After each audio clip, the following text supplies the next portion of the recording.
While we're over here, we can see that our potatoes haven't sprouted yet. Oh wait, oh my gosh. While we're over here, we can see our very first potatoes sprouted. So they are doing really well under there, under the ground.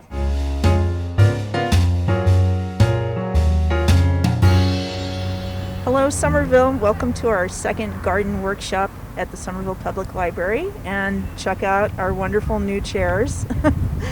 We have a few chairs out on the lawn for you guys to come and enjoy anytime you'd like to come by and visit the garden. We're here today with Dani from Green City Growers, and she's going to tell you what we're up to today.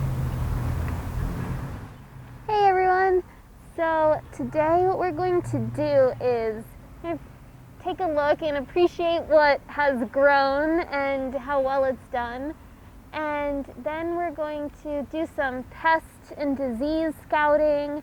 We're gonna treat for pest and disease, and then we will plant tomatoes and some flowers, some more summery crops. So what we'll start with today is we are just gonna do a general glance over the garden and see how everyone's health is doing and what it needs from us today, and then we'll start doing a to-do list. So as I just take in this bed, I really love the flowers. Everything has a really great color, but I'm already noticing that some critters have been enjoying our food. So on this bok choy, I can see that, first of all, it's a really beautiful deep green. Looks like it's getting all the nutrients it needs. It's got really nice growth coming from the center, but it's got these holes on the outer leaves. And right now is pretty much peak flea beetle season.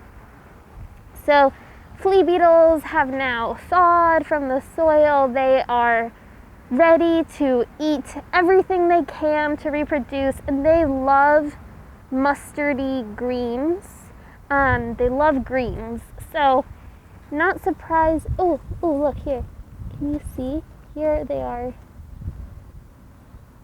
These are two flea beetles. So I'm going to smush them. And they will hang out all over the leaves. So I'm just gonna look. Something that's really important to do when you're pest scouting is flip over the leaves and see who's hiding underneath the leaves. And we've got a couple options here. One thing that I just did is just try to find as many as possible and smush them. And then we can also do an alcohol soap spray, and it's really easy to make. It's just alcohol soap, or spraying alcohol and unscented soap and water. So that's on the to-do list, to spray the leaves with that spray. And now I'm looking over the rest of the bed.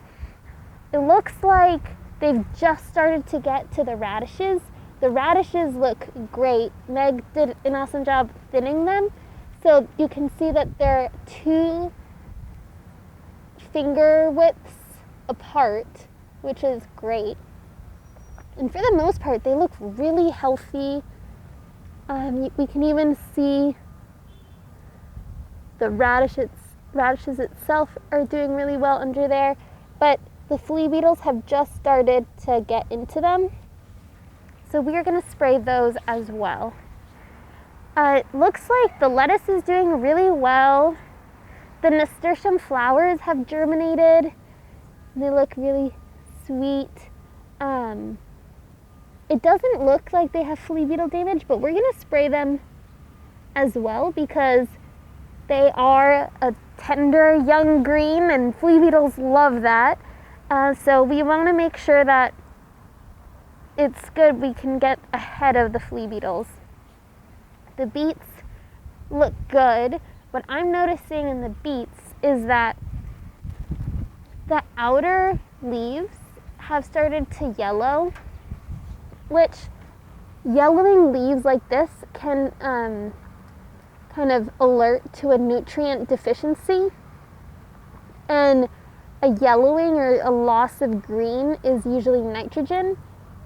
But I'm noticing that it's just on the outer leaves, and the new growth looks really healthy actually, which is really nice. Like, you know, the new growth here in the center, the young leaves are really green and the dark purple.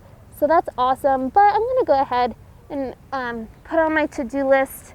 We will side dress, just add a little application of the granular fertilizer just to make sure that the soil has got lots of really good food for those plants. And then the last thing I'm noticing on this bed is the sugar snap peas have germinated really nicely and they're really great green, but it looks like something has been chomping on them too. So what we might do is just apply, like spray around the beds later on at the very end, a spray that will deter larger critters. Oh, and one more exciting thing is that we've got a bean just now germinating. So this is a dragon tongue bean, and it looks like in a couple of days maybe it'll really sprout and spread its leaves. So that's a good sign. That's great. And then these kale are really doing great. And the kale from last year has now completely flowered, and it's really beautiful. Cool. So we've got our to-do list for this bed. Now just really quick, just want to check over here, and everything looks good. The sugar snap peas look really nice. They don't look as eaten at all over here. And the garlic is doing great. We've got really thick stalks, which is really nice to see. And the greens are looking great. So we're on our way to an awesome garlic harvest in July, which is really nice. And then after we do our maintenance, we are going to plant. So before I spray, actually, I'm just gonna go around and cultivate the soil a bit. It looks a bit dry on the surface, but if we kind of just scuffle the soil a bit and see what's underneath, you can tell it's moist. So I'm just gonna kind of cultivate the soil with this hand cultivator a little bit. It's just good to, I don't know, just kind of help the soil aerate a bit. Kind of find big chunks like this and break it down. This is good for the veggies' root systems too.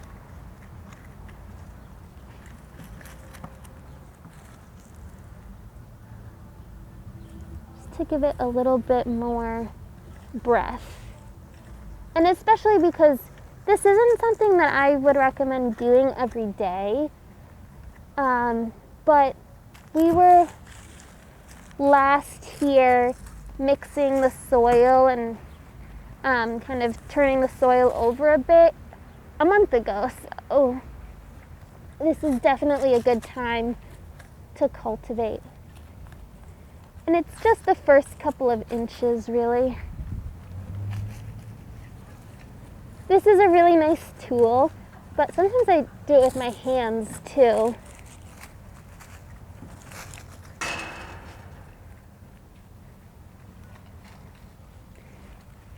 And if you have weeds, this is also a really good way to kill weed seeds in the soil, just by removing their root systems from the soil. And around the beans, I'm going to be really careful because our seeds are just starting to germinate. So I might just go right on the edge of this area. And then for the radishes, too, just really careful. Wow, the lettuce actually looks really good. I'm really happy with it. And I love, it's always really encouraging to see that the new growth is really good and green and healthy, because, you know, these older parts, the older leaves are a little tired for sure, but we can tell that the plant itself is really healthy with the new growth. And I'm going deeper here because this is where we're going to plant our tomatoes. So next, I'm gonna get the alcohol soap and we're gonna spray the bok choy. With spraying in general, if you're using more heavy duty stuff, this should be the very last thing that you do. But we're not gonna be in this area of the garden a lot, and rubbing alcohol soap and water is totally fine. And I'm just gonna spray the top of the plant, but also underneath the leaves, because flea beetles and all pests really will love to hide out underneath. And the nasturtiums too, and the radishes.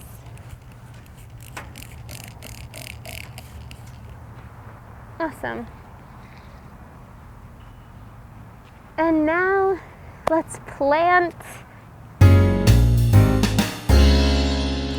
I brought cherry tomatoes, sun gold, which are really sweet, and orange. So this will be really fun. And I'm just going to show you how deep I plant it. So usually I would just plant a transplant as deep as the transplant itself.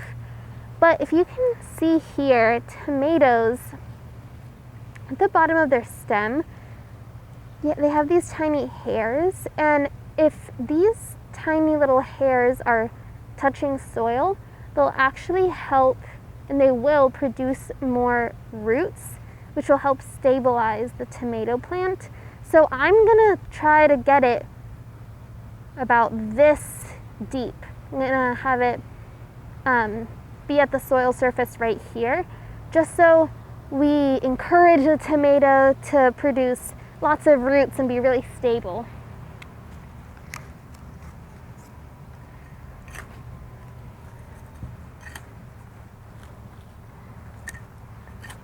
Tomatoes are considered heavy feeders, which means that they take up a lot of nutrients out of the soil. So it's going to be important to dunk our tomatoes, and then I'm going to do a little bit of the kelp meal too.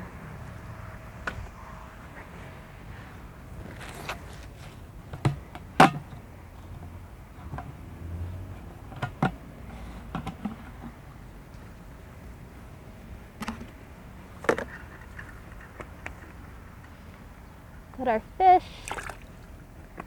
Last time I just dunked the transplants in the Terra Vita fertilizer, and it did great. So now I think that this will be good to do the fish this time. I'm just gonna let it hang out there for a few seconds just to get it saturated. All set.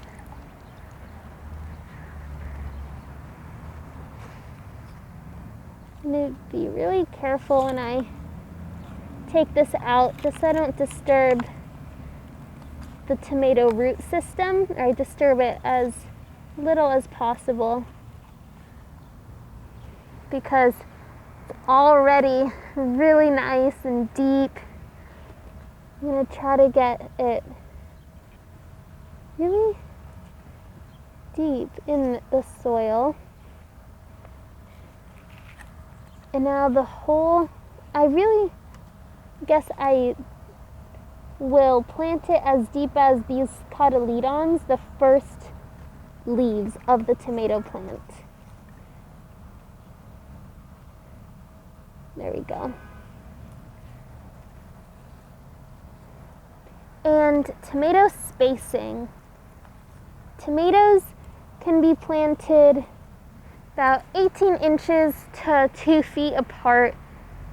Closer than that might be a little too close. Oh, sorry. Closer than 18 inches or 2 feet even for tomatoes could be a little too close because they will branch out a lot. They're gonna get really big, and we want to encourage that. So we want to give them a lot of space. So with this really convenient trellis, I am just going to skip 2 and then have my 3rd one there.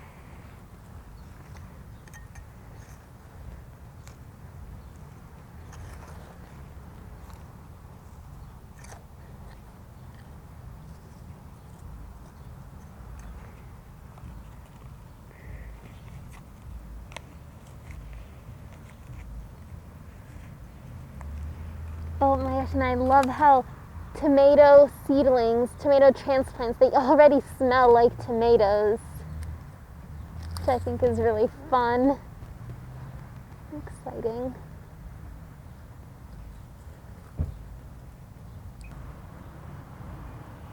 I think we'll plant one more in between these two. So I think right here, there's no sugar snap pea here.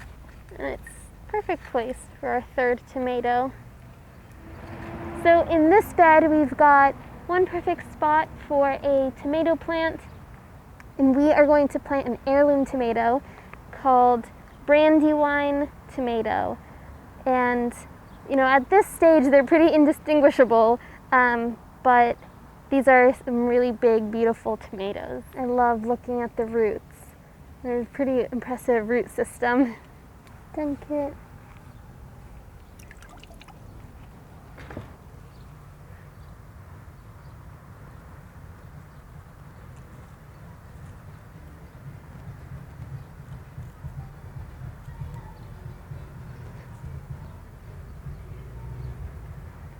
There we go. Nice. While we're over here, we can see that our potatoes haven't sprouted yet. Oh wait, oh my gosh. While we're over here, we can see our very first potato sprouted. So they are doing really well under there, under the ground. And little by little, we'll see them all sprout and grow to be really lush green. So now we planted our tomatoes, and let's plant some flowers next. Flowers are not only really beautiful and fun, but they're really important to attract beneficial insects. And in regards to our sweet alyssum, some flowers, like sweet alyssum flowers, will actually attract insects that then eat the pests, like the flea beetles, the aphids, and other ones that we don't want. So this sweet alyssum, right now we can't see, but it'll have really small white flowers that smell like honey. So it's really nice. And then we're also going to plant some zinnias that are deep red color, and we have sunflowers too, and Rutabekia flowers. So lots of color and brightness.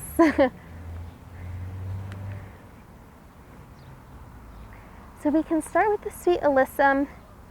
The sweet alyssum is a low-lying flower, so it'll stay pretty low and it'll spread around, which is really awesome because that means we can, you know, pair it with stuff that will grow to be taller, like the kale. So I'm actually just going to plop it in underneath the kale. And this will be really great in function and also in aesthetic because we'll have less bare soil. I'm not going to plant it where the nasturtiums are because the nasturtiums will certainly take up a lot of space. But we should plant a couple in this bed as well.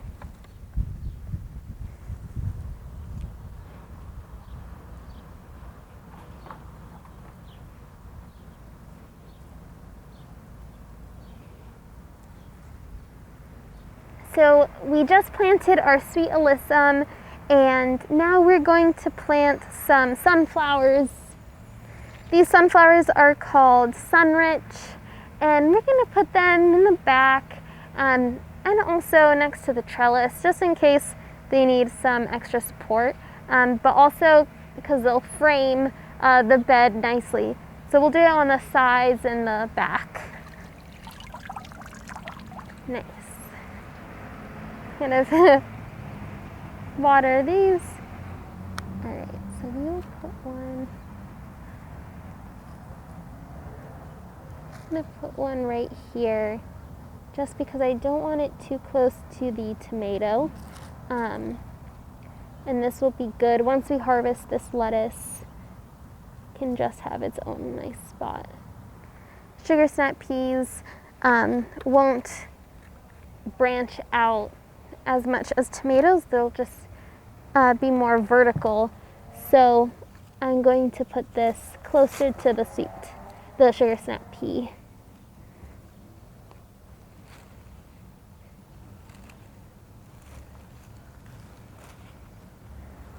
So I brought a flower that I think is not quite as common but is so pretty, is straw flowers.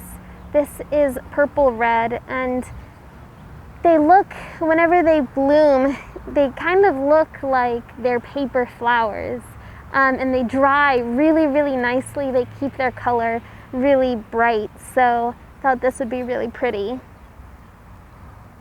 And we're just kind of going to see where there's space, where they won't shade anything else out. And so I'm going to put this one next to the sunflower back here.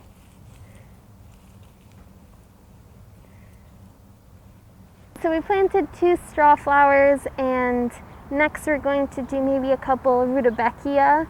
These are going to be orange and yellow, and we'll give a nice contrast in color.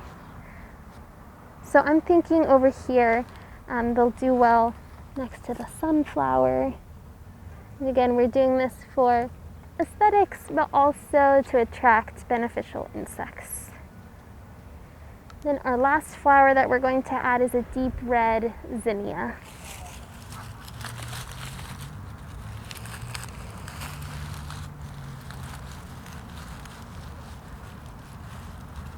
And for now, they look a little bit tucked in the back, but I'm really excited for them to bloom, and they'll be really bright. And last thing I want to do is I'm just going to add a couple more of our beans, just in case not all of them make it, because I've only seen one just starting to break the soil surface.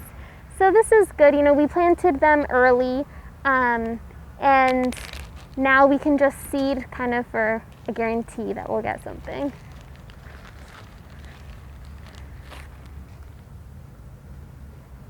And beans, you just want to have a couple inches, an inch deep. Make a hole, and we can just plop a couple in there. It's all set. So now we're just gonna water all the new stuff in.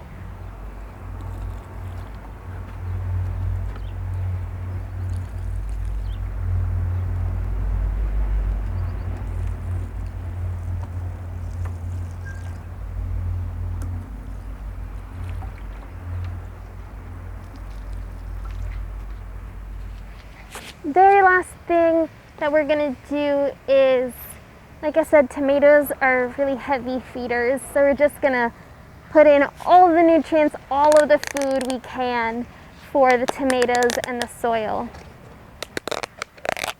So I've got my kelp meal here, and I'm just gonna scratch it in.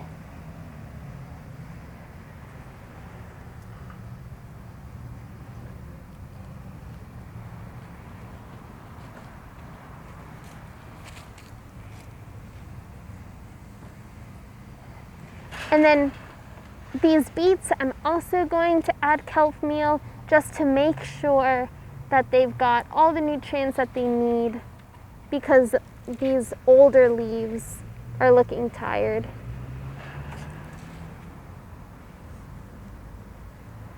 So now we've done our first pest and disease scouting. We've given the plants a bit of a nutrient boost, and in about 3 weeks we can start harvesting, which will be really awesome.